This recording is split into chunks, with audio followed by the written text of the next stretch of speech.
In previous classes, you've learned to draw a lot of different structures that contain carbon, right? So carbon is a really important atom when we think about the different fields of chemistry and other sciences, okay? It's important because it tends to be the central atom in a lot of really important compounds.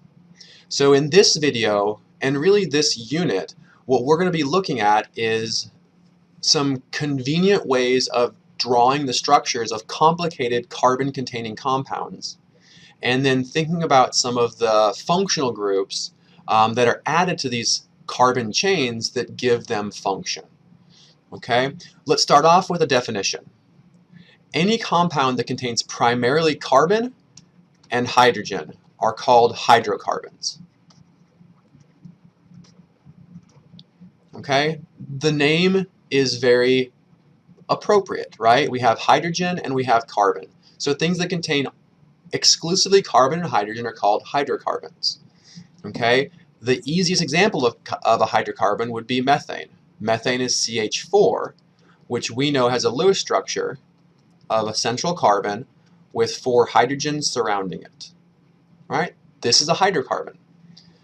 Ethane is another example of a hydrocarbon. So this would be C2H6. So this is 2 carbons now attached together, decorated with hydrogens around each carbon to satisfy the octet rule. Okay? C2H4 would also be a hydrocarbon. In this case, we have carbon attached to carbon. We only have 4 hydrogens to work with, so there must be a double bond between our 2 carbons, right? So this is still a hydrocarbon. It contains only carbon and hydrogen, but it also has a double bond. Okay, we could think about more complicated hydrocarbons like C4H10, right? So for C4H10, we now have 4 carbons in a row, and each of these carbons are decorated by hydrogens to complete the octet. And as you can tell, these hydrocarbons take a long time to draw, right? Especially when they start getting bigger and bigger. And in this class, we're going to be thinking about really large molecules like fatty acids that are 18 or 20 or 24 carbon chains. So really long carbon chains that are just ridiculous to draw out as a complete Lewis structure. So what we're going to focus on in this video specifically is coming up with more convenient ways to show the Lewis structure of hydrocarbons. Okay, and one of these ways is something that I'm confident you've probably already seen before, and these are called condensed structures. So in a condensed structure, we show groups of carbon. So we have groups of carbon that are implied. Okay, so if we think about C4H10, every carbon and things around it are its own group. So this carbon with 3 hydrogens is a group. Carbon with 2 hydrogens is a group. This carbon with 2 hydrogens is a group. And this carbon with 3 hydrogens is a group. So we would write C4H10 in a condensed structure as CH3, CH2, CH2, CH3. So this is a convenient way of quickly showing the structure of C4H10 that gives us more information about the structure. We don't actually draw out the complete Lewis structure, but we do see more information than putting C4H10. Okay? The other one, and arguably for our purposes, the more important form, the more important type of structure, are known as line structures, or you might also see them written as skeletal structures.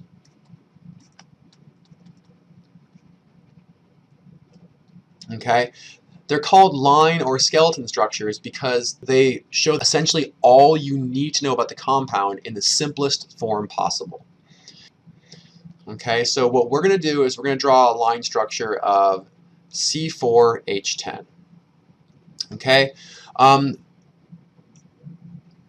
So the idea here is that we are very rarely going to show hydrogens, and we are never going to show carbons. So carbons are never shown, hydrogens are rarely shown.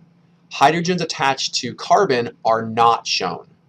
Okay? So in this compound where we only have carbon and hydrogen, we're not actually going to write any atoms. Each carbon is shown by the end of a line. So in this case, I have a bond between this carbon and this carbon. So this bond is shown as a line. I have a bond between the second carbon and the third carbon. Okay, I know the second carbon has to stay attached to the first, but also attached to the third. So I'm now going to take this structure and make a second line bent at a different angle. I've now shown 3 carbons and 2 bonds. So the third bond is between the third carbon and the fourth carbon. So I'm going to make a third bond now showing my fourth carbon. Okay, so now in this structure, I have, this is carbon 1, this is carbon 1, this is carbon 2, this is the second carbon. Carbon 3, this is my third carbon, and carbon 4, this is my fourth carbon. So I'm showing all 3 bonds and all 4 carbons.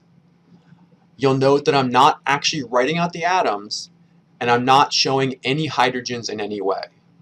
And the reason for that is the number of hydrogens around each carbon are implied.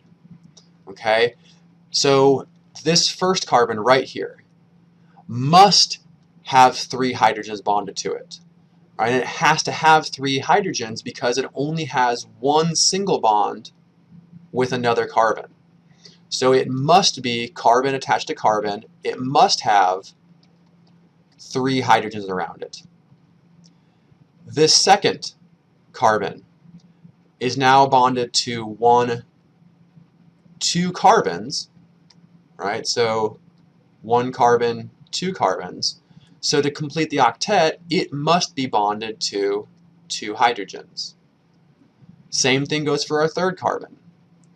It's bonded to 2 carbons, meaning that I must have 2 hydrogens on this carbon.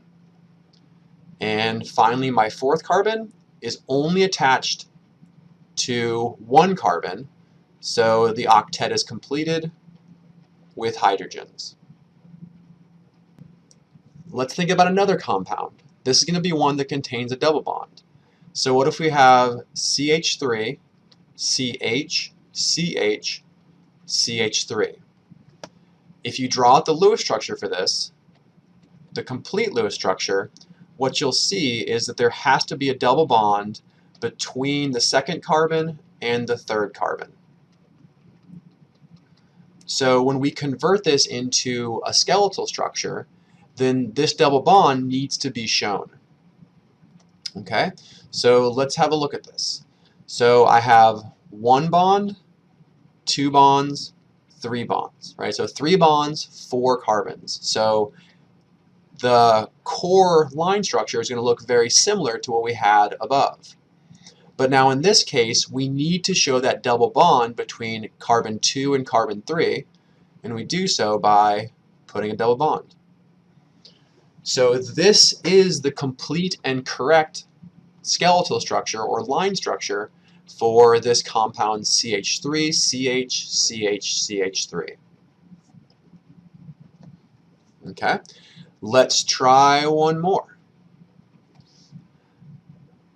Let's think about the compound CH, C, CH2, CH3. When we draw this out, we see that we have a triple bond between C1 and C2.